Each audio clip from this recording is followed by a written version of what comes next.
when you joined SoundCloud, the Martech setup was so bad you couldn't really get a handle on how many messages were going out. Performance was it's hard to track performance. Like, at what did you do, and like what did you do to assess? Hey, the current tech stack's not working. We're actually just going to have to re-engineer this and rebuild this from scratch. Like what was the state when you came in, and what was the breaking point that led you to believe that, hey, we really need to make a big change? Sure. So I will start at the very beginning. So I was previously at CNN, and my current sort of matrix manager at CNN had left CNN and ended up at SoundCloud. So he was working with SoundCloud, and due to challenges at CNN, I was laid off, and I was open. I was free. So he asked me, "Hey, I have this opportunity at SoundCloud. Would you be interested?" And I was looking for a full-time gig, but sure. I mean, it sounds interesting. I've never done that before. I'll see what's going on. So I was actually brought in to answer a specific problem. So the problem or the question was, hey, Nielsen attribution is going away. It's being deprecated. What can replace MTA? So I came in and I started to look at that question, and that was February. Because my current manager, I mean, I first met him when he was my client, AJC, in 2013. So I've known him for a very long time. The positive of that is he knows what I like to do, and he knows how I work, and we have a really good relationship. So yes, he asked me about this NTA question, but coming in, and he actually had the same realization when he came to SoundCloud. There was things that we had to do. So again, the first question was NTA, and there really isn't a great alternative right even now.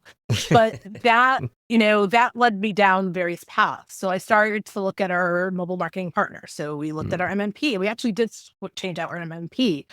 Definitely the customer engagement platform. And then at CNN, I was working. I started doing something similar. I was doing vendor management.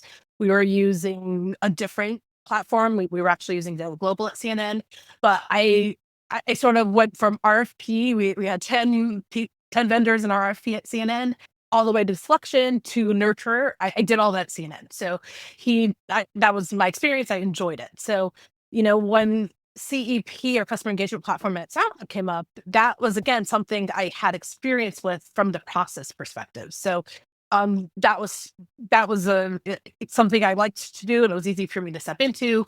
From a Martech perspective, we also had to change our Google Analytics because we were still using Universal. We had to go to 4, so we did that. That year it was a very exciting year. So we did that, and I'm really just understanding how our marketing ops were working. So that was sort of all of what I did. So now I don't know if I got off topic, but that yeah, was no, sort no, of it's coming I in. think it's definitely fascinating. At what stage did you like and maybe there's like multiple points of this, but like from a messaging perspective, especially when it comes to trying to message customers, did you get a sense that what you were using today couldn't cut it? Or did that kick off sort of like like, let's explore what else is out there? Or like, how did that go when you kind of got the sense that, like, hey, our the way that we message customers isn't working today?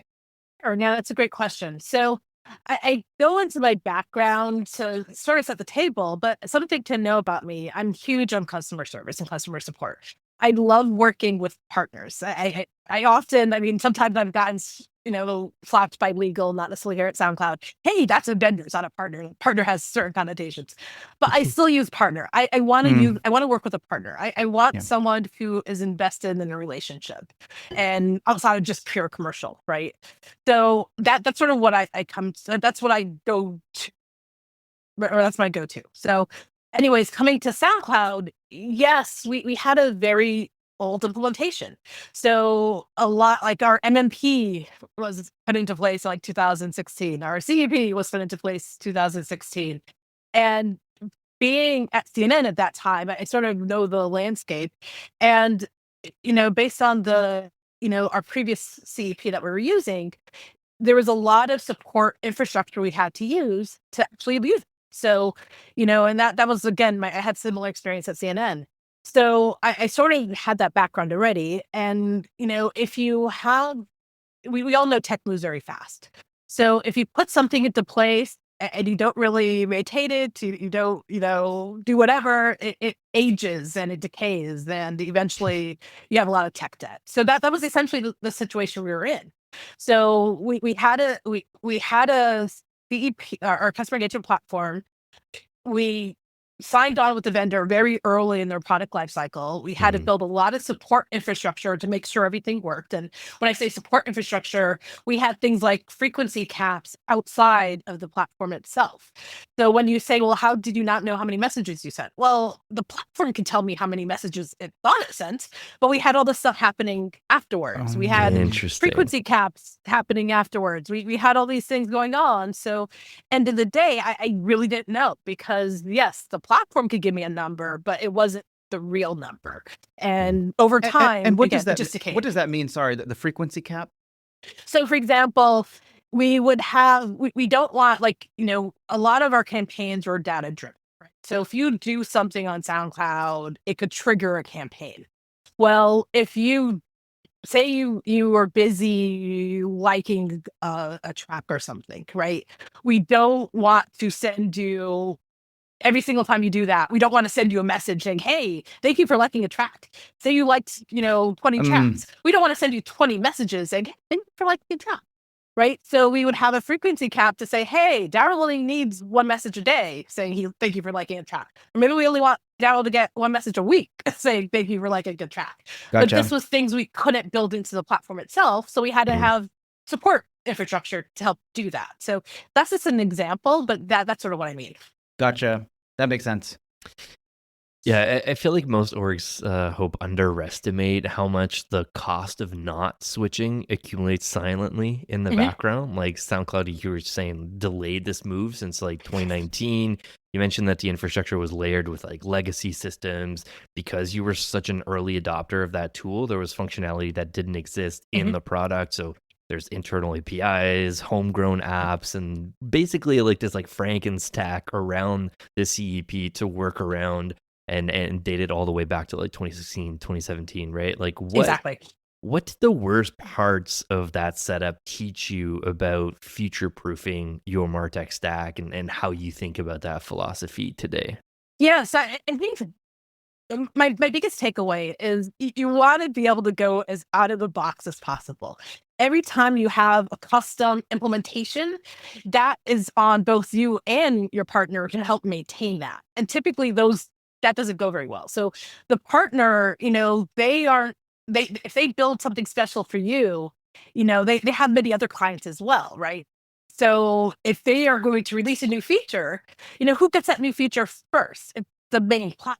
It's the people using the out of the box product. Maybe they'll get around to getting you that new feature too with your custom implementation, but most likely not. I mean, that's been my experience, right? If you have a custom implementation, it's kind of on you to maintain. And that's what we were hearing, right? So, when we would have an issue, and we would go to our former customer engagement platform, it was like, well, yeah, you guys have that custom implementation. Go ask your engineers. And that's what we would hear. And ironically, I have a different vendor in a different space that I'm hearing the same thing from right now, right? Because we have another custom implementation that I am thinking about ripping and replacing. Yeah, but I mean, it just makes sense, right? If you're a vendor, you don't have time to maintain, 100 different customer implementations, so it's hard. And as a client, I understand, but I do want the new stuff too. So the way you avoid this problem is, if you can do something out of the box, or if you have to build support infrastructure, try to make it as transferable as you can, right? You don't want to really tie into something specifically that a partner has. You want to be forward looking, like, this is what we need. How do I build it in a way that, vendor change tomorrow, I can easily change with that. I mean, those are my lessons learned from, this and other experiences.